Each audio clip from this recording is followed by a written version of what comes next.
Good to go.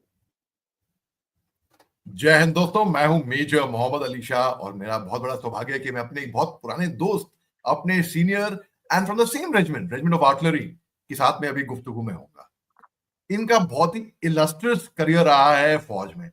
इन्होंने MO directorate military operations directorate में काम किया है, वहां पे सर्विस, वहां पे योगदान दिया है। इन्होंने JNK, नॉर्थ ईस्ट, इनका जो तजुर्बा रहा है और इनकी कमांड 4 साल थी दोस्तों।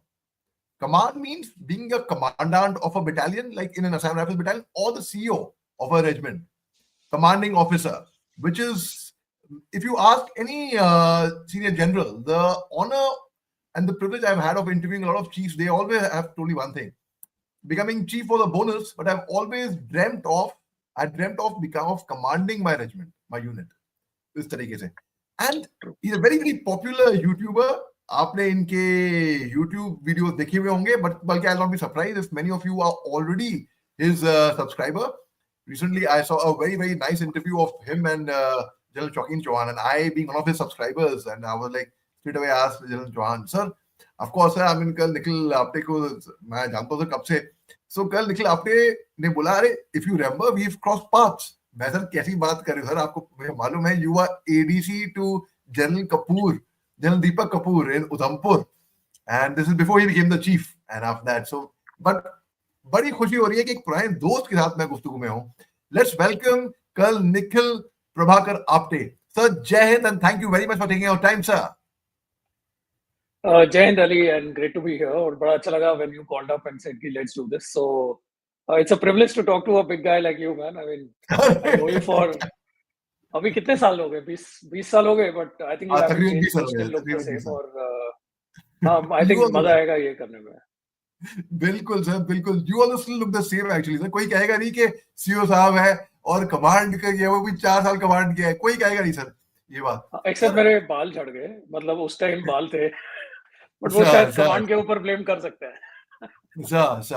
So you were commissioned in 92 field की आपने कमांड भी संभाली. ये आपके टाइम पे मीडियम रेजिमेंट भी बनी थी, but incidentally your father is from 14 field. Correct. Which is again a very good Paltan. So why didn't you decide to join your father's Paltan? Why 92, sir? Small story on that, Ali. हुआ क्या कि I was in IMA and for the longest time, और IMA में decision making ऐसे ही होती थी, मतलब इतना information नहीं था. आज की डेट में सबको सब कुछ पता है, हमें तो ज्यादा कुछ नहीं पता था. और father was of course from 14 field.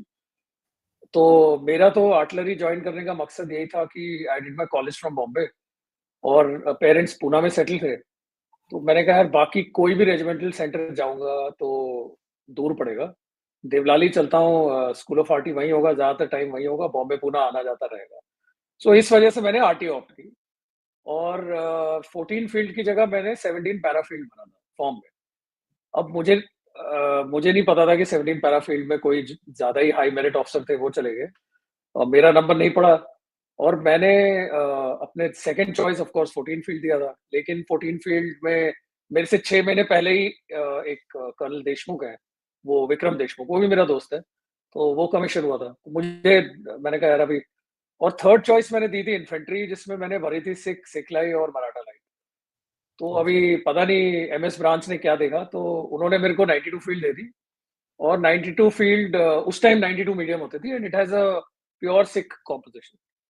तो मेरे ख्याल से मेरे लिए बेस्ट रहा कि फादर की मतलब रेजिमेंट ऑफ आर्टी में भी चला गया.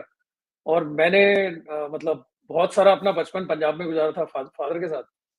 तो मेरी एक इच्छा थी कि सिख रेजिमेंट के साथ नौकरी करूं या सिखों के साथ काम करूं, तो वो भी पूरी हो गई. सो मेरे लिए वो it was a very good god sent combination.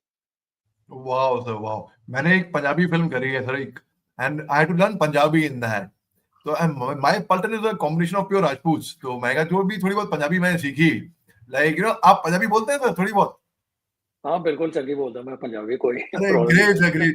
तो उसपे तो एक लाइन थी मेरी, आई हैड टू स्पीक, ओए पोराविया कल नहीं रे और किताबा नहीं देना कुछ, ओए वधिया नाल गल करन दी कल होती चाहिए है और गुरुवार ने मुड़ के नहीं रखता. So I had to speak that out ठेठ पंजाबी. तो मेरे को बड़ी, अभी तो लग रहा है वो फ्लुएंट टाइप बहुत लोग बोलेंगे, और बड़ी मेहनत लगी मेरे को to get the right accent, right intonation, और and I was playing a Sikh officer in that, ये तिग्मांशु धूलिया की फिल्म थी। Sir Okay. ये बताइए, sir you In, and I know the challenges when you are commissioned in your father's regiment, बहुत comparison होते हैं, especially the जेसीओस, the man, the SM sahab, वो आपके फादर के टाइम पे होगा, वो रंग रिक्रूट होगा साहब, साहब जब पलटन में थे साहब तब पहाड़ को तो यूं फाड़ देते थे, what he meant was to climb, so they would always tend to compare, so what he did was a correct. very very wise thing, very very wise thing. Yeah.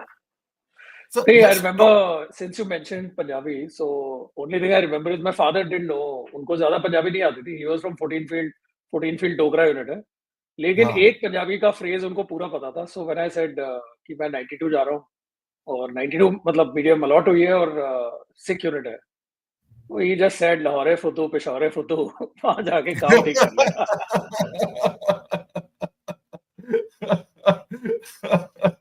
yeah. So, So when you say that is it. Saint Xavier's की बात पढ़ाई करके, because Saint Xavier's से I think बहुत कम लोग आते हैं फौज में मेरे ख्याल से, एंड उसके बाद फिर आईएमए जाना, I mean, and of course you were a fauji brat, of course, and आपका खानदान फौज में की परंपरा रही है आपकी, आपके ग्रैंडफादर भी फौज में थे, your father, so you are basically third generation if I am not mistaken और मोर, Yeah. है ना सर? So after Saint Xavier's, a cool cat, a Django guy coming from St. Xavier's joining the IMA. तो खूब आपके seniors ने झगड़ा किया होगा सर कि यार सेंट जेवियर से आया है, हम बताते हैं इसको।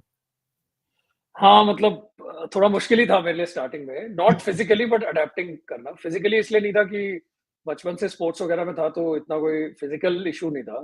I was good at the physical aspect. But जो अडेप्टेबिलिटी होती है कि बिल्कुल ही Xavier's was like New York Fashion Week every day, and then you are in the rustic times of Dehradun Indian Military Academy. तो बड़ा sir अजीब था, और लैंग्वेज और एक्सेंट पकड़ना. बट आई थिंक ये इंडियन आर्मी की एक बहुत अच्छी बात है कि जो भी आए उसको अपने साथ रख लेते हैं, असिमिलेट कर लेते हैं. और मैं तो कहूँगा मेरे से ज़्यादा मेरे कोर्समेट्स को और सीनियर्स को मुझे अडेप्ट करने में प्रॉब्लम हुआ होगा, क्योंकि मैं थोड़ा, जैसे आपने कहा, थोड़ा लैंग्वेज वो था कि ज़्यादा फ्लैम्बॉयंट था या अपनी धुन में ही रहता था, तो उनके लिए थोड़ा वो था. But I think they were kind enough, they were good enough, adapted to me. हाँ, थोड़े बहुत इश्यूज हुए बीच-बीच में, बट ठीक है, वो that's part of the game. And उसमें ज़्यादा मज़ा आता है. मतलब अभी मेरी इस साल मेरे कोर्स का सिल्वर जुबली है, और हम लोग जाएँगे उधर, तो मज़ा आएगा कि 25 साल बाद मिल रहे हैं. So it will be good fun. But for me, it was a fond memories. where are you all meeting up in ये तो or in IMA Goa? Goa का बन जाएगा धीरे धीरे, लग रहा है. That's so nice, that's so nice. Sir आपने 17 पैराफील्ड की बात करी, तो 17 पैराफील्ड में देवनाली में, I wonder if you came across the dog lover, and you know, Yeah. so he was like kind of a local guardian for me. In fact, when I was doing my bios in a way. So, and in fact, We have.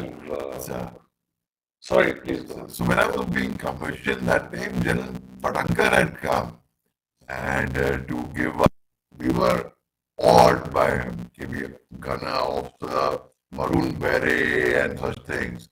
So sir, आपने जब 17 para field की बात करी, did you ever think of joining the SF as well? हाँ, in मतलब academy? वो था एक यार इनिशियल में, और अकेडमी में तो आई वाज पैराऑप्टी बोलते थे. वैसे तकरीबन सभी बोलते हैं, बट मैं जेन्युइनली बोलता था. और मुझे याद है सब फार्म्स जहाँ हम लोग भरते हैं फॉर्म, तो मैंने फादर को फोन किया कि ऐसे ऐसे, और मैं इन्फेंट्री भरूंगा और इन्फेंट्री में पैरा भरूंगा. तो फादर ने बोला क्यों ऐसा जा रहा है यार, पहली बात तो पढ़ाई लिखाई में तू कमजोर है.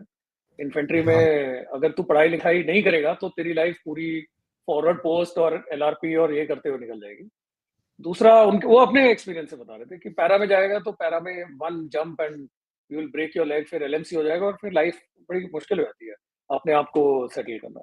तो इससे तेरे को यही शौक है तो 17 पैरा ऑप्ट कर दे, आरटी में भी रहेगा और पैराशूट्स का भी मजा आ जाएगा.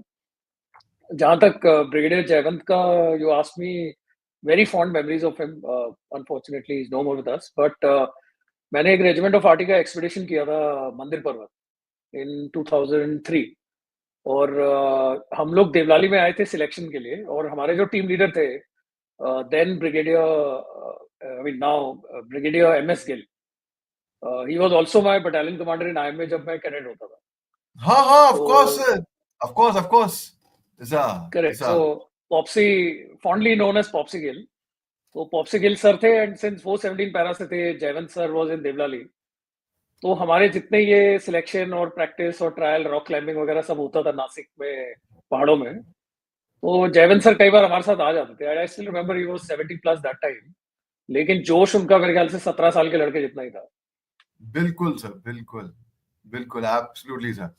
Sir, then tell us about your stint with the MO director. Very, very tricky time. You know, I know of a funny incident when you were in the MO, and Little Bird told me, though it's Little Bird क्या हमारी ये interaction में ये वो मैं चाहूंगा वो किस्सा आप दर्शकों को बताएं बिल्कुल कि used to interact with the your counterparts in Pakistan as well. Correct. तो वो इंटरेक्शन कैसा रहा सर उनके साथ? अली, आप तो जानते हो, और आई थिंक लोगों को भी जान के ये इंटरेस्टिंग लगेगा कि MO is the top apex directorate of Indian army. सारे इंडियन आर्मी के डिसीजंस किसी भी चीज के हो, वो एमओ में से ही जाते हैं। एमओ यानी मिलिट्री ऑपरेशंस, और डायरेक्ट लाइन होती है वहां पे एक मतलब डीजीएमओ की चीफ के साथ, और जितने पॉलिटिकल अपॉइंटीज हैं, डिफेंस सेक्रेटरी वगैरह, सारे एमओ में आते रहते हैं। भारतीय सेना के जितने मिलिट्री डिसीजंस हैं और मिलिट्री स्ट्रेटेजिक डिसीजंस हैं, वो सारे एमओ डायरेक्टरेट से होते हैं। तो स्टाफ कॉलेज करने के बाद मुझे बड़ा शौक भी लगा, और I was surprised, happily surprised, कि I got posted to one of the sections in MO directorate. And वो सेक्शन था पाकिस्तान अफगानिस्तान डेस्क।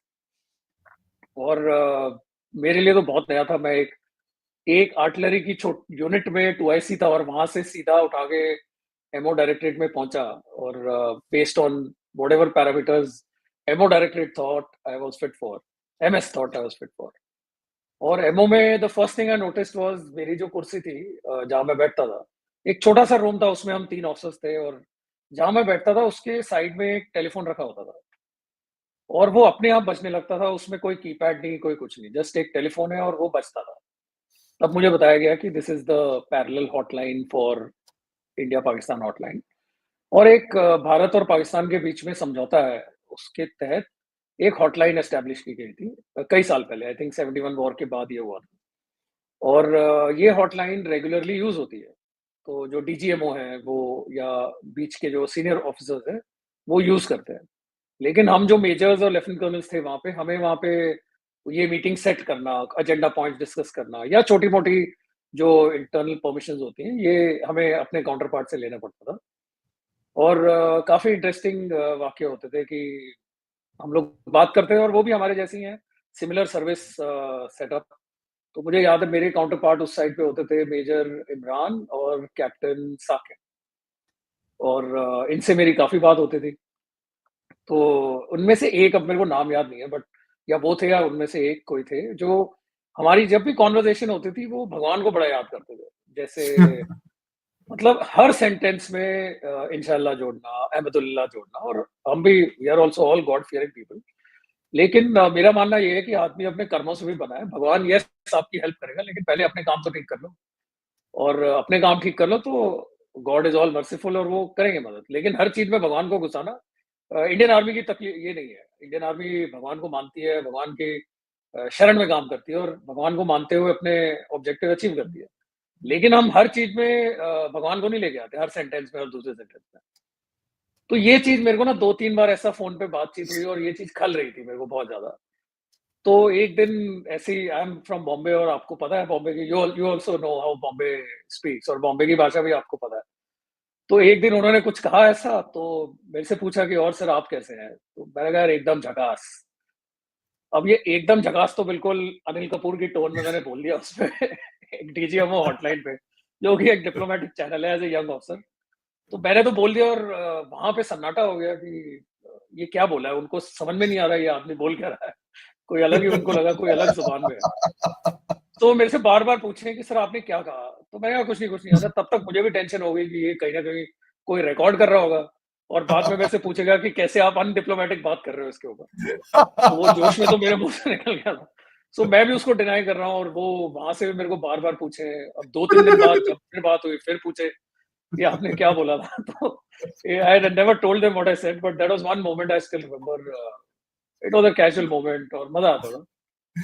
इट्स ऐसे ही एक बार लवली। बड़ा मजा आता था। और कुछ हद तक हम लोग सेम ही हैं। जैसे एक दिन रात को हम लोग बैठे थे, 8-9 बज गए थे, 9 साढ़े 9, फ्राइडे इवनिंग था।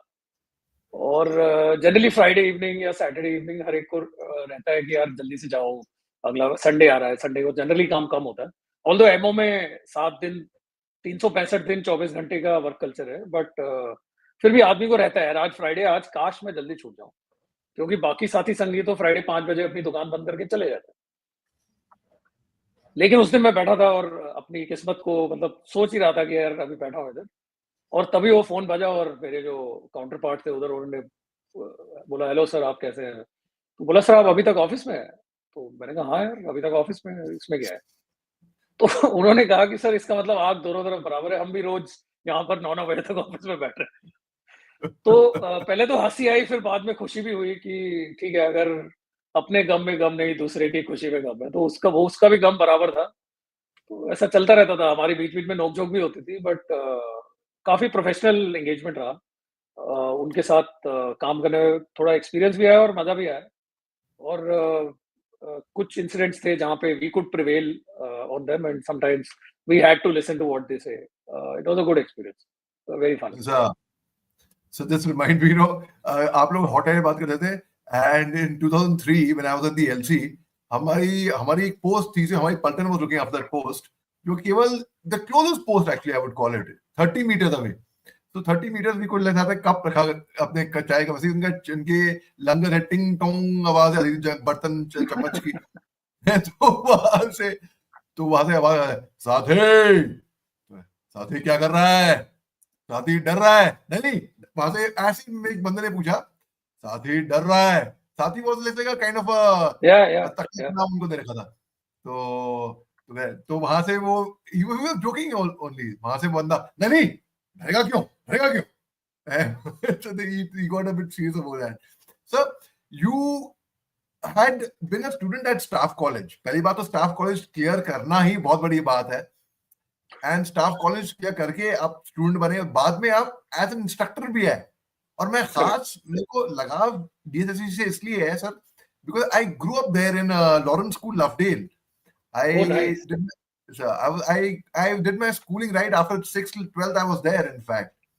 So would like to know your experience when you had cleared your, how you went about preparing for staff college when you cleared it as a student and as an instructor, sir. Oh, I think preparation was very, very difficult. मैं instructor था school of art में उस time, जब मेरा mandatory attempt था, first mandatory. और school of art का reputation है कि जितने इंस्ट्रक्टर्स होते हैं वो फर्स्ट अटेम्प्ट में क्लियर करते हैं। और ये एक हम लोग बड़ा प्राइड से बोलते थे कि अगर आप स्कूल ऑफ आर्ट में इंस्ट्रक्टर बन गए हो, तो आप स्टाफ कॉलेज एंट्रेंस में जान लगा दोगे, आप क्लियर करोगे। और it is very tough. I think less than 20% उसका पास रेट है। 6 पेपर हैं, एक ही साथ 6 के 6 पेपर क्लियर करने हैं। आपको 3 ही अटेम्प्ट मिलते हैं, तो it is difficult. But I was fortunate कि मेरे यूनिट के सीनियर नाउ ब्रिगेडियर बीके पांडा, जो कहीं नॉर्थ ईस्ट में ब्रिगेड कमांड कर रहे हैं, उन्होंने मेरे को एक मंत्र दिया था। उन्होंने कहा, निखिल, ऐसा है कि स्टाफ कॉलेज क्लियर करने के लिए आपको पढ़ाई तो करनी पड़ेगी, आपको 1000 घंटा क्लॉक करना है। और 1000 घंटा मतलब जब से आपने, ये नहीं कि बीच में चाय ब्रेक हो गया, खाना खा लिया, इधर उधर चले गए, जैसे ही आप कुर्सी पे बैठे और किताब खोली, आपने स्टॉप वॉच ऑन करनी है। और जब आप उठते हो स्टॉप वॉच ऑफ करनी है। तो कहते हैं अगर आप 1000 घंटा क्लॉक कर लोगे तो आप पास हो जाओगे। तो बाय नेचर तो मैं इतना मेहनती हूँ नहीं जनरली। बड़ा मुश्किल था ये। तो मुझे नहीं लगता मैं 1000 तक पहुंचा, बट हाँ, ठीक ठाक नंबर मैंने बना लिया था। It takes a lot of preparation. और मैं अपने दोस्तों को, मतलब जो अगले बैच में थे या जो भी बाद में है, उनको यही बोलता था कि यार स्टाफ कॉलेज एंट्रेंस ना आपकी नॉलेज नहीं टेस्ट कर रहा है, वो आपका ये टेस्ट कर रहा है कि क्या आप अपने लिए, अपने करियर एडवांसमेंट के लिए, अपने प्रोफेशनल ग्रोथ के लिए, अपने नॉलेज के लिए, अपनी सेटिस्फैक्शन के लिए, क्या आप बिना किसी प्रेशर के, बिना सुपरविजन के, कोई आपके सर पे ऊपर नहीं बैठा हुआ, आप पढ़ाई कर सकते हो। या मेहनत कर सकते हो। पढ़ाई is just a function, but मेहनत कर सकते हो। और अगर आप ईमानदारी से मेहनत करोगे तो स्टाफ कॉलेज में आप पास होगे। अगर आप इधर उधर किए, दिखाने के लिए काम किया, तो शायद नहीं होगे। और यही चीज मेरे ख्याल से बहुत अच्छा फिल्टर है, क्योंकि लाइफ में ऐसे मौके आएंगे, चाहे स्टाफ में, चाहे कमांड में, और at different level, with in army, outside army, जब आपको कोई देख नहीं रहा, जब आपको कोई कोई प्रेशर नहीं है, लेकिन आप अपने एम के लिए अपनी अपने इरादे को सामने रख के अपनी मेहनत करते हो, चाहे किसी भी फॉर्म में। तो मेरे ख्याल से स्टाफ कॉलेज क्लियर करने का सिंपल नुस्खा, अगर आप क्वांटिटेटिवली देखो तो 1000 घंटे क्लॉक कर लो। अगर आप फिगरेटिवली देखो तो अपने लिए करो, अपने करियर के लिए करो और अपने नॉलेज के लिए करो। और बिना सुपरविजन के अगर आप काम कर सकते हो अपने लिए, तो आप आगे जाके अच्छा ही करोगे। Absolutely sir, very true. Sir, पढ़ाई कितनी करनी पड़ी वहां पे, ये बताइए कि बहुत लोग सोचते हैं कि फौज में आओगे तो पढ़ाई नहीं होगी कम से कम। हाँ, आई टेल अकेडमी यू, में। अरे तुमने मेरे दुखते रग पे हाथ डाल दिया। मैं फौज में आया ही फौज में आया ही इसलिए था कि पढ़ाई ना करनी पड़े, क्योंकि एक इमेज रहता है ना ऐसा फौज का, कि फौज में क्या है। जैसे बॉम्बे में बोलते हैं कि मतलब ऐसा अमूमन बोलते हैं, जब किसी को बोला ना कि मैं फौज में हूँ या फौज में जा रहा हूँ, तो बोलते हैं आदमी जब फौज में जाता है तो दिमाग दे देता है और राइफल ले लेता है, और जब फौज छोड़ता है तो राइफल भी फौज वापस ले लेती है, तो दिमाग तो वहीं छोड़ दिया है। ठीक है। तो हम कॉलेज में नॉर्मल, पढ़ाई में नॉर्मल था, मतलब एक हफ्ते पहले, एक रात पहले पढ़ना और ठीक ठाक नंबर आ जाते थे, मतलब रिस्पेक्टेबल। और ऐसा कोई एम्बिशन नहीं था और पढ़ाई से दूर ही भागना था। तो मैंने कहा सबसे अच्छा तरीका पढ़ाई से, और जो एक फादर की डांट होती है या डंडा होता है, उससे भागने का सबसे अच्छा तरीका है फौज में आ जाओ। और मैं लकी था, आई क्लियर्ड वो भी एंट्रेंस फौजी बाप, फर्स्ट आप अटेम्प्ट। वो भी फौजी वो बाप। भी फौजी बाप, and you know how difficult it is to live with a फौजी बाप। तो वो एंट्रेंस क्लियर किया, आई में आ गया। तो मेरा तो इरादा ये था कि यार फौज में क्या होता है, फौज में फिजिकल एक्टिविटी होगी, I am good at it. फौज में स्पोर्ट्स होता है, I am good at it. फौज में पीपल, मतलब लोगों के साथ काम करना पड़ता है।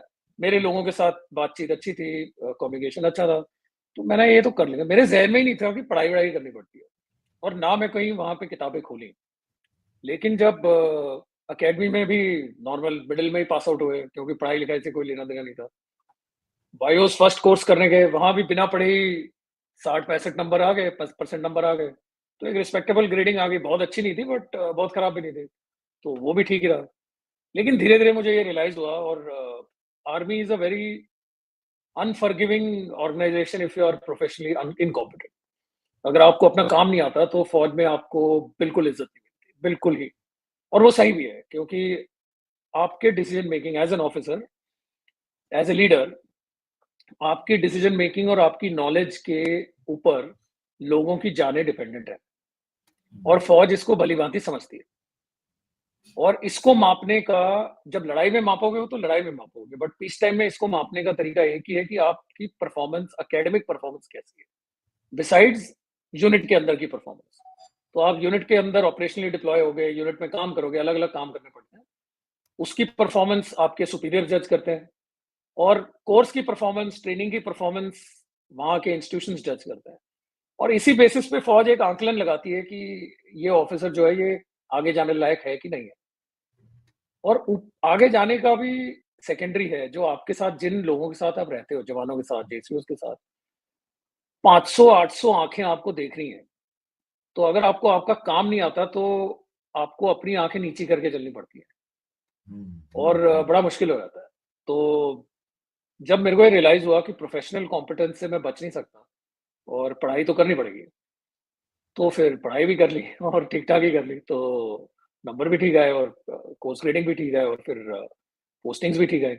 और उस वजह से मेरे को फौज में इज़्ज़त भी बहुत मिली। लाइक आई एमओ की पोस्टिंग जैसे है, तो एमओ की posting is a function of your career record plus staff college में आपने क्या अचीव किया है, या कैसे आपको लोगों ने, वहाँ इंस्ट्रक्टर्स ने जज किया। तो फौज में एक अमूमन सिविल में ये बहुत बड़ी गलतफ़हमी है कि फौज में आ गए तो बस दौड़ते रहो, भागते रहो, पढ़ाई करने की ज़रूरत नहीं हाँ, है। लेकिन एक्चुअल में बताऊँ तो चाहे वो जवान हो, चाहे जेसीओ हो, चाहे ऑफिसर हो, आपकी पढ़ाई छूटती नहीं है। लास्ट कहते हैं ना, लंगर के लास्ट धुएं तक कुछ ना कुछ आपको पढ़ना पड़ता है, सीखना पड़ता है, और सब कुछ ही असेस्ड है। हर चीज में असेसमेंट है, ऐसा नहीं है कि आपने कर लिया। मैंने तो 20 साल में ऐसा कोई ट्रेनिंग नहीं किया जिसके ऊपर हमारे एग्जाम नहीं हुआ। तो it is tough, it was good fun also, good learning. अच्छा, sir you mention about MO, so MO में आपने इंटरेक्ट किया होगा Pakistani soldiers of course and चीनी से भी। सर आपको फर्क क्या लगा चीनी सिपाही में और पाकिस्तानी सिपाही में? मैं सिपाही जब मैं बोलूंगा तो मैं तो I include the officers as well, एक चीनी फौजी और एक पाकिस्तानी फौजी में भी। एमओ में तो नहीं, एमओ में यस पाकिस्तानी ऑफिसर्स के साथ मेरी बातचीत होती रहती थी बीच बीच में, जो मैंने बताया आपको। बट चीनियों के साथ नहीं, China was dealt by another desk.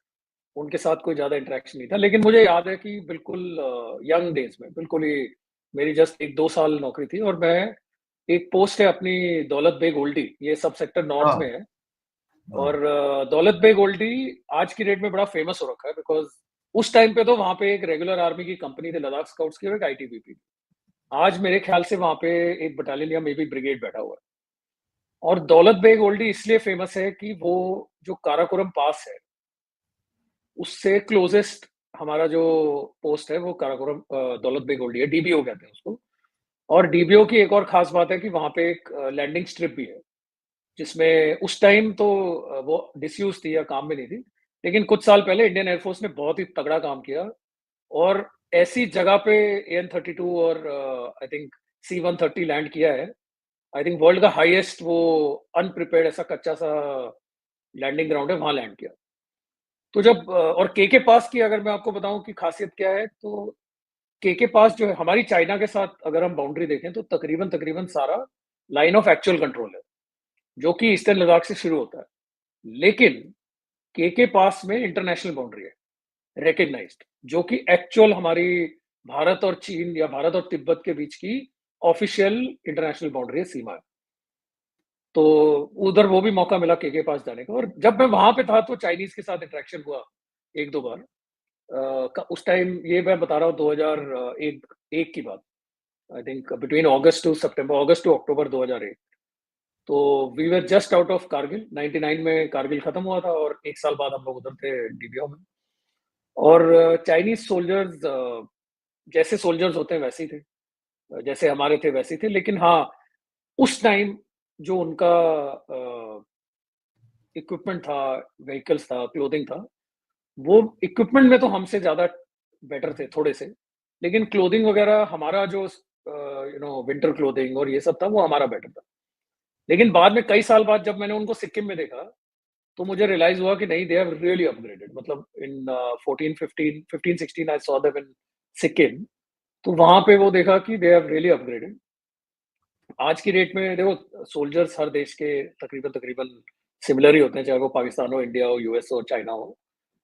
Leadership भी सेम ही होती है, लेकिन नेशनल कॉन्शियसनेस या नेशनल थॉट के ऊपर बहुत फर्क पड़ता है। और चाइना और हमारे में सबसे बड़ा अंतर ये है कि चाइनीज आर्मी ने 1979, जो कि उनका वियतनाम वॉर हुआ, उसके बाद कोई एक्शन नहीं देखा है कहीं भी।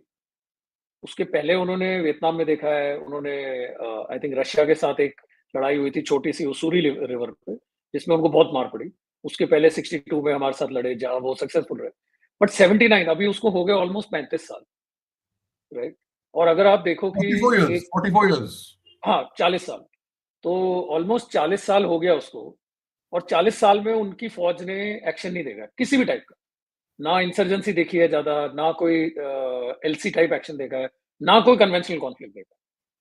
वेरएस इंडिया ने, हमारी फौज ने, और खासकर हमारी इन्फेंट्री ने, और हमारी इन्फेंट्री ने ये सारा देखा हुआ है।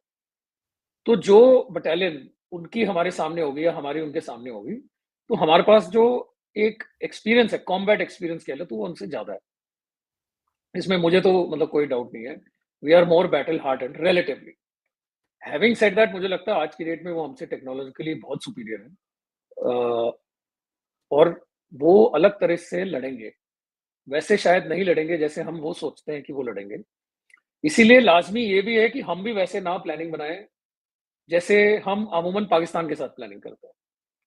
तो अगर मैं एग्जांपल देना चाहूँ तो दो डिस्टिंक्ट थिएटर हैं हमारे चाइना के अगेंस्ट। एक है लद्दाख का एरिया, जो कि हाई एल्टीट्यूड प्लेन्स है, पहाड़ हैं, ड्राई पहाड़ है, बिल्कुल वेजिटेशन नहीं है, बिल्कुल ही हाई एल्टीट्यूड है, लेकिन प्लेन्स भी हैं काफ़ी।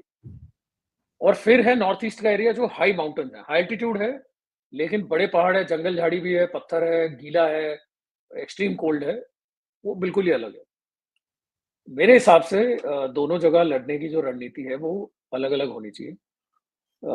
आज का हमारा वो टॉपिक नहीं है, कभी और होगा तो बैठेंगे बात करेंगे, लेकिन it needs a different approach.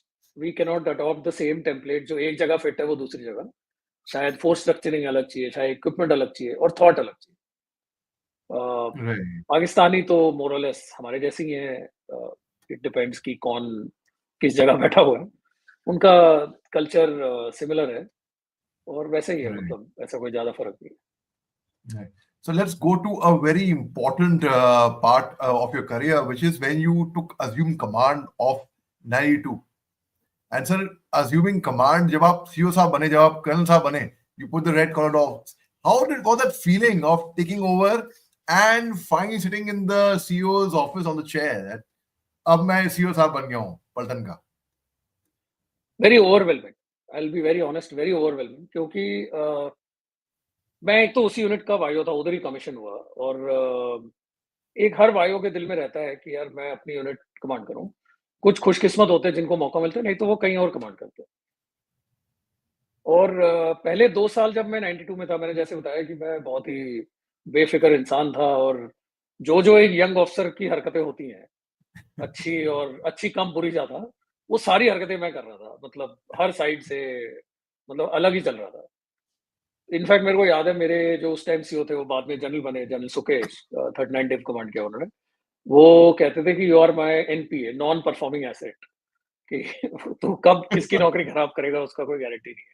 Oh my और God. ऐसे ही हाँ, मतलब उनको काफ़ी टेंशन रहती थी कि अगर इसको मैं बाहर कहीं भेजूँगा तो पक्का कुछ ना कुछ पंगा करके आएगा। जो कि एक नॉर्मल यंग ऑफिसर के बारे में ऐसा ही रेपुटेशन होता है। Young officer generally don't take themselves seriously और कोई उनको भी ज़्यादा सीरियसली लेता नहीं है। और वहाँ से आके फिर उसी यूनिट को सीईओ बनना मेरे लिए it was a very emotional moment for me, my family as well. मेरे ग्रैंडफ़ादर फ़ौज में हवलदार से रिटायर हुए थे। मेरे पिताजी आर्मी में मेजर से रिटायर हुए थे। तो मुझे तो ऐसा लग रहा था कि मैं 3 जनरेशनों का मतलब दायित्व निभा रहा हूँ। और पेरेंट यूनिट थी, जो मेरे एसएम थे उस टाइम, सूबेदार मेजर जगीर सिंह। जब मैं लेफ्टिनेंट था तो वो मेरे साथ ही ग्लेशियर में गन पोज़ीशन के अंदर, वो उस टाइम नायक थे। मैं Oh लेफ्टिनेंट था, वो wow. नायक थे। और साथ ही बैठना, साथ ही रोटी खानी, दुश्मन का फायर आता था आस-पास तो वहीं झेलना और वही गल-बात उधर ही। जब मैं अपनी यूनिट में बैटरी कमांडर था तो वो मेरी ही बैटरी के सीनियर जैसे होते थे। और अरे जब मैं वाह. सीओ बना तो वो मेरे सुबेदार मेजर थे। तो बॉन्डिंग ही अलग थी, सबको जानते थे। तो बड़ा मज़ा आया। पहले 1-2 दिन हवा में ही था, मेरे को ऐसा लगा पैर। फिर धीरे-धीरे यूनिट ने पैर ज़मीन पे लाए, कुछ-कुछ काम आते रहे, चलता रहा फिर। It was good fun, but yeah very overwhelming moment. Wow, sir, wow. You know, when I see my cosmates who have finished command now, and that's the only time it comes to my mind. काश मैं भी फौज में 5 साल की beyond continue करता. काश मैं कमा अगर अगर नसीब होता तो. Had I been lucky enough to have made it to be a full colonel, Forge would which have I been am. lucky to have you, Ali. How sweet. Forge would have been very lucky to have you. How sweet. That's very nice of you to say, sir. Very, very nice of you to say. So, आपने 4 साल की आपकी लंबी command हुई and what is the change you saw आपके पास if I assume it right, you must be having equipment of 105 mm IFG when you were field and then you converted to 130 mm or 155, sir. उल्टा उल्टा, we were when I got commissioned हम लोग 130 थे और बाद में Okay, 105 में। okay, ulta, okay. So you were उल्टा हो medium गया, earlier than you. So what are the then we came changes field. you saw, sir? I mean, from a medium regiment to a field regiment, sir. Procedures में, internal technical procedures में थोड़ा बहुत changes था, but main जो मैं मतलब अगर बिल्कुल ही ग्राउंड लेवल की बात करूं तो मीडियम रेजिमेंट में जो जवान आता है गनर ट्रेड से, उसका एक हाइट स्टैंडर्ड है कि आई थिंक 175 सेंटीमीटर कुछ होना है, तो लंबे चौड़े सरदार आते हैं हमारे पास। और फील्ड का ऐसा कुछ है नहीं, तो हमें सारे छोटे-छोटे सरदार आने लगे। और अभी जब मेरी यूनिट अभी वापस आई है नीचे और वो फिर मीडियम कन्वर्ट हुए हैं, तो सडनली वो प्रोफाइल पूरा चेंज हो रखा है। और मीडियम Right. गन बहुत भारी होती है, वो उठाने के लिए बहुत ताकत चाहिए, हाइट चाहिए, तो उनको शायद ये प्रॉब्लम है। अदरवाइज ऐसा कोई चेंज नहीं था। हाँ, लेकिन 20 साल में एक चेंज मेरे को बहुत दिखा कि जब मैं कमीशन हुआ उस टाइम की फौज और 20 साल की फौज, और आप तो जनरल से बात करते हो तो 40 साल 30 साल का एक्सपीरियंस दे सकते हैं, बट एक 20 साल में 2 दशक के दौरान जो मैंने चेंज देखा, अवेलेबिलिटी ऑफ इंफॉर्मेशन, ये बहुत ज्यादा फर्क आ गया है। मतलब पहले फौज पूरी पेंडू फौज थी, उनको ज्यादा दीन दुनिया के बारे में खबर रिलेटिवली कम थी और कोई साधन भी नहीं था खबर पाने का। आज की डेट में जो एक जवान आ रहा है, चाहे वो अग्निवीर से पहले आया हो या अग्निवीर में आया हो, उसका जो इंफॉर्मेशन एक्सेस है, इंफॉर्मेशन की अवेलेबिलिटी और नॉलेज है दीन दुनिया के बारे में कि दुनिया में क्या हो रहा है, कहाँ हो रहा है, किस लिए हो रहा है, इसमें जमीन आसमान का अंतर है। तो एज अ सीईओ ये भी अडेप्ट करना पड़ा कि पहले हम देखते थे कि सीईओ जो है वो उनको हर चीज एक्सप्लेन करने की जरूरत नहीं थी। ज्यादातर एक आदेश दे दिया है अगर सीईओ साहब ने, तो वो नीचे आते आते आदमी तकरीबन समझ जाते थे कि फौज समझ जाती थी कि यार अगर ऊपर लेवल पे ये आदेश दिया गया है तो ये सोच समझ के, एक्सपीरियंस से, तजुर्बे से, अपनी समझ से ये लिया गया डिसीजन। आज की डेट में डिसीजन को ओन करना पड़ता है, उसको एक्सप्लेन करना पड़ता है और रीजनिंग देना पड़ता है कि हम जो करने वाले हैं या जो करने करने करना चाहते हैं वो क्यों करना चाहते हैं। और मैं कोई इसको गलत नहीं मानता, ये अच्छी बात है। अगर जवान सजग हैं, जेसीओ सजग हैं और उनको आप एक इंफॉर्मेशन प्रोवाइड कर रहे हो, तो मेरा मानना है कि वो रिस्पॉन्सिबल भी है, जिम्मेदारी भी लेंगे और उस जिम्मेदारी को निभाते हुए और अच्छा काम करेंगे, बजाय इसके कि उनको कम्युनिकेशन ना हो। तो need for communication has increased many fold. Right. So after Forge, if I get correctly, you hung up your boots in 2019, sir. Correct, December 2019। December 2019, and a few months later, 2020, वो pandemic शुरू हो गया था उसके बाद. So you have correct. worked with the best of companies. In fact, it's very intriguing. You have actually worked with WhatsApp as well. So लोग या बोले कि मैंने तो सुना है somebody who worked with YouTube or with Facebook or with Twitter or with LinkedIn as well or with Instagram perhaps. अरे अब तक तो Instagram पे जो कोई काम करता है वो मिला नहीं है कोई. But WhatsApp के साथ आपने काम करा है. So we would be very interested to know WhatsApp के साथ क्या काम करा है आपने. I was fortunate Ali, WhatsApp में मैं एक टीम का हिस्सा था, जो कि व्हाट्सएप बिजनेस एपीआई की टीम थी। आपने देखा होगा बड़ी बड़ी कंपनियां जो है वो व्हाट्सएप के ऊपर अपना कस्टमर्स को रीच आउट करते हैं, चाहे इंडिगो हो, चाहे मेक माई ट्रिप हो, अभी अमेजोन आ गया, फ्लिपकार्ट आ गया, आपको व्हाट्सएप पे कंपनी की तरफ से मैसेज आता है। तो वही बिजनेस टीम थी और उसी टीम का मैं हिस्सा था। और मैं गवर्नमेंट बिजनेस की, जो हमारी 2 लोगों की टीम थी, हम 2 लोग थे जो गवर्नमेंट बिजनेस देख रहे थे कि गवर्नमेंट को सिटीजन से कनेक्ट करना। कि एक अमूमन किसी भी सरकार को या किसी भी मिनिस्ट्री को या सरकार के किसी भी अंग को बहुत जरूरी है कि अपनी सोच या अपना जो काम है ये सिटीजन तक पहुंचाए। और सिटीजन यानी नागरिक के लिए भी बहुत जरूरी है कि जो काम उसको एक लाइन में लग के खड़ा होकर करना पड़े या फॉर्म भरना पड़े, उसके बजाय वो डायरेक्टली व्हाट्सएप के थ्रू सरकार से वो काम कर ले। तो ये हमारा पोर्टफोलियो था। तो इस वजह से मैं और मेरे जो कलीग थे, एक मिस्टर तुषार भल्ला, हम दोनों पूरा इंडिया देखते थे। और थोड़े दिन बाद मुझे एशिया पैसिफिक की भी रिस्पॉन्सिबिलिटी मिली। इनफैक्ट इंटरेस्टिंगली जब मैं एशिया पैसिफिक देख रहा था तो मिनिस्ट्री ऑफ हेल्थ पाकिस्तान के साथ भी काम करने का मौका मिला। तो पाकिस्तान के साथ हमारा नाता फौज में नहीं, फौज के बाद भी जुड़ा रहा। तो पाकिस्तान, इंडोनेशिया, मलेशिया, हर जगह के गवर्नमेंट ऑर्गेनाइजेशंस के साथ काम किया और नॉन प्रॉफिट्स के साथ भी काम किया, जो ये है। और बड़ा मजा आया। और it was very interesting. Tech field था, मुझे टेक का इनिशियल में इतना नॉलेज नहीं था, तो पढ़ाई बहुत करनी पड़ी, इनिशियली बहुत पढ़ाई करनी पड़ी। मेटा जैसी, उस टाइम जब मैंने ज्वाइन किया वो फेसबुक ही था, उसका बाद में नाम मेटा चेंज हो गया। तो मेटा जैसी बड़ी कंपनी में एक मल्टीनेशनल टेक, बिग टेक में काम करने का एक्सपीरियंस तो बहुत जबरदस्त था और बड़ा मजा आया। So you have very popular, a very popular YouTube channel, बहुत से, and you have a whole lot of people are following your channel, including me for that matter, and I am also a big fan, sir. So tell us about the journey of your popular videos on YouTube. ये कब start करी और कैसे, how the idea struck you, and about that, sir. Oh, thank you, Ali. I'm so happy to have you as my follower there. But the journey अभी नहीं है, ज्यादा पुरानी नहीं है, बट आई थिंक हम इसको ग्रो करेंगे। तो बिल्कुल एक करेंगे। एक हाँ, थैंक यू। और एक मैं यूट्यूब फॉलो करता था, चैनल्स फॉलो करता था, तो मैंने देखा कि और कई लोग हैं जो बहुत अच्छा काम कर रहे हैं। अगर बिल्कुल ओपन स्पेस में देखें तो बियर बाइसेप्स हैं, वो अच्छा काम कर रहे हैं, आप हो, ऐसे और भी लोग हैं जो बहुत अच्छा काम कर रहे हैं। और फौज की कई सारी जो नैरेटिव है, जो बातें हैं, नैरेटिव तो नेगेटिव हो जाएगा, बट जो फौज की अच्छी बातें हैं और जो फौज के एक्सपीरियंस हैं, और वो लोग बाहर लेके आ रहे हैं। और हमारे स्पेशल फोर्सेस के जो वेटरन्स हैं वो तो इसमें जैसे स्पेशल फोर्सेस हर जगह आगे हैं, वैसे इसमें भी बहुत आगे हैं। और उनकी कहानियां काफी इंटरेस्टिंग है, मनोरंजन काफी हो जाता है उसमें। तो मेरे जहन में ये था कि पहली बात तो मैं बीइंग अ फौजी, मुझे खुद पता है कि एक्चुअल स्टोरीज क्या है। और ये मैं जानता हूँ कि हर फौजी के अंदर कई सारी स्टोरीज छुपी हुई हैं। तो मुझे ऐसा लगता है कि अलग-अलग टाइप के फौजियों को, आर्मी, एयरफोर्स, नेवी, इनको अपने प्रोग्राम पे लाएँ, उनसे बातचीत करें और उनसे ऐसी अलग-अलग एक्सपीरियंसेस, कहानियाँ जानें जो आज तक ओपन मीडिया में या नहीं आई हैं। Nothing confidential about it, but general life stories या एक्सपीरियंसेस। और मुझे ऐसा लगता है कि लोगों को भी इन चीज़ों को सुनने में बड़ी दिलचस्पी होगी।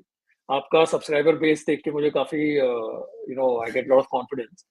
और सर थैंकफुली सॉरी? एम्बैरसिंग है, मैं तो बच्चा हूँ आपके आगे सर, बिल्कुल नहीं, नहीं, इट्स ऐसा नॉट। कुछ नहीं। सो मुझे ऐसा लगता था कि मेरे पास एक्सपीरियंस है फ़ौज का, working at the apex level, working at the ground level. तो मेरे को अच्छा मौका लगेगा कि मतलब मैं अच्छी तरह से उनकी स्टोरीज़ जनता तक ले जा सकूँगा। और मुझे इसमें साथ मिला आई ड्रीम प्रोडक्शंस का, जो कि हैदराबाद बेस्ड कंपनी है। उनके फाउंडर हैं मिस्टर रेड्डी, जो जिनसे मेरी काफ़ी अच्छी वाक़फ़ियत है। और उनको मैंने आइडिया सुनाया, उन्होंने कहा yes we must do it. और मैं आपको एक और चीज़ बताना चाहूँगा कि उनका मेरे लिए एक ही वन लाइन डायरेक्टिव था फॉर द प्रोग्राम। उन्होंने कहा कि जब हम डिस्कस कर रहे थे कि प्रोग्राम कैसा होगा, कैसे लोगों को बुलाएँगे, तो ही सेड निखिल, आप खुद फौज में रहे हो, आप कॉम्प्लेक्सिटी समझते हो इन चीज़ों की। मेरा being the production company founder, owner, एक ही लाइन का डायरेक्टिव है कि India should not be shown in bad light. That's it.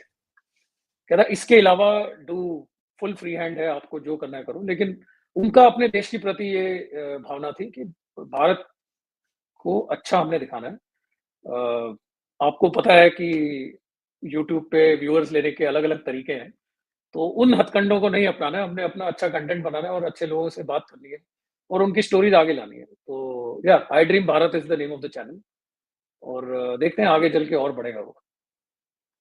आई सुनो दोस्तों, आई dream Bharat is the name of the channel. आपने अगर सब्सक्राइब नहीं किया है, अभी जाइए, सर्च करिए, यूट्यूब पे जाइए, you are watching it on YouTube, see it right now, I dream Bharat. Subscribe करिए, press the like button, share it, and do comment on it. So that's so nice. And sir, thank you so much. before we sir, and before we part ways, any last message you would like to throw out in the universe, sir, about anything? I think I'm too small fry to give a message to the universe. Come on. I think not that. But what I would like to say is, there is just one life, and I follow this as a philosophy कि ज़रूरी नहीं है कि हम life में एक ही काम करें और उसी में अच्छा करें। मेरा मानना है कि लाइफ में एक्सपेरिमेंट करता रहना चाहिए और जहाँ भी जो भी कर रहे हो अच्छा करो और मौका मिले तो और भी कुछ करो। तो मैं अपनी लाइफ का ही बता सकता हूँ कि फौज में भी था तो ठीक-ठाक ही काम किया, बाहर भी ठीक-ठाक कर रहे हैं और ये सब एक्सपेरिमेंट है। और लाइफ के एंड में मेरा मानना ये है कि I should be able to write a book of my experiences and every chapter should have a completely different story in it. तो that's the only thing I can share. बाकी ऐसा कुछ है नहीं कि मैं यूनिवर्स को मैसेज दूँ। We are too small spectrum. Sir, sir, thank you so much for your time. It was truly wonderful, a real pleasure and honor, sir, to have you taking time for us, sir. Thank you very much, sir. Thank you so much, Ali, and what a privilege to connect again and connect on a platform like this. Thank you so much. Thank you, sir. Thank you so much, sir. Yeah, sir.